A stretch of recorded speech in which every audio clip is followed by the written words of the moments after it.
حضرت علی علیہ السلام کا اخلاص کیا تھا؟ رسول خدا صلی اللہ علیہ وآلہ وسلم نے مسلمانوں سے کیا سوال کیا؟ حضرت علی علیہ السلام نے کس نیت سے اپنا دینار خرچ کیا؟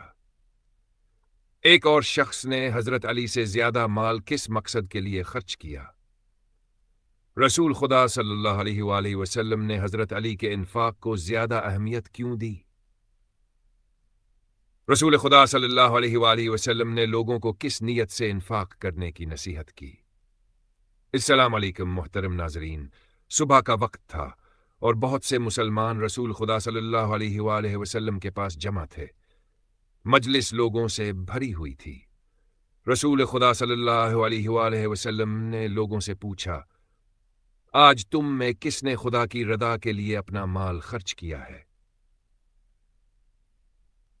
تمام حاضرین خاموش ہو گئے، لیکن حضرت علی علیہ السلام نے فرمایا، میں جب گھر سے نکلا تو میرے پاس صرف 1 دینار تھا۔ میں اس سے آٹا خریدنا چاہتا تھا، مگر راستے میں میری ملاقات مقداد سے ہوئی۔ ان کے چہرے سے بھوک نمایاں تھی، اس لیے میں نے اپنا دینار انہیں دے دیا۔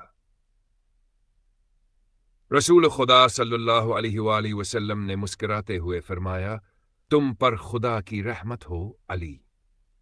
اسی دوران ایک شخص کھڑا ہو کر بولا، یا رسول اللہ، میں نے آج علی سے زیادہ مال خرچ کیا۔ ایک مرد اور عورت سفر پر جا رہے تھے، لیکن ان کے پاس زاد راہ نہ تھا، تو میں نے انہیں 1000 درہم دیے اور انہوں نے اس سے اپنا سفر مکمل کیا۔ آن حضرت خاموش رہے۔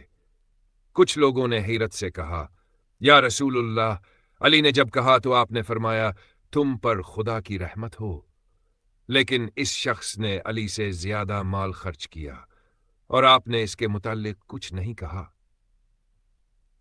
رسول اللہ صلی اللہ علیہ وآلہ وسلم نے فرمایا، کیا تم نے دیکھا ہے کہ کبھی ایک شخص بادشاہ کے لیے چھوٹا سا تحفہ لے کر آتا ہے اور بادشاہ اس کی بڑی قدر کرتا ہے، اسے اپنے پاس بٹھاتا ہے، مگر جب کوئی اور شخص بڑا قیمتی تحفہ لے کر آتا ہے تو بادشاہ اسے زیادہ اہمیت نہیں دیتا؟ لوگوں نے عرض کیا، ہاں یا رسول اللہ، ایسا ہم نے دیکھا ہے۔ آپ صلی اللہ علیہ وآلہ وسلم نے فرمایا، اسی طرح علی کا انفاق اس کی نیت کے خلوص کی وجہ سے زیادہ مقبول ہے۔ علی نے یہ دینار محض خدا کی رضا کے لیے اور ایک مومن کی مدد کے لیے خرچ کیا تھا، جبکہ دوسرے شخص نے اپنا مال علی سے برتری دکھانے کی نیت سے خرچ کیا۔ اس کے عمل کا مقصد علی پر فوقیت حاصل کرنا تھا۔ خداوند عالم نے اس کے عمل کو فضول بلکہ ایک گناہ عظیم قرار دیا ہے۔ یاد رکھو، اگر تم اسی نیت سے زمین و آسمان جتنا مال بھی خرچ کر دو تو اس کا کوئی فائدہ نہیں ہوگا، بلکہ تم رحمت خدا سے دور اور عذاب کے قریب ہوتے چلے جاؤ گے۔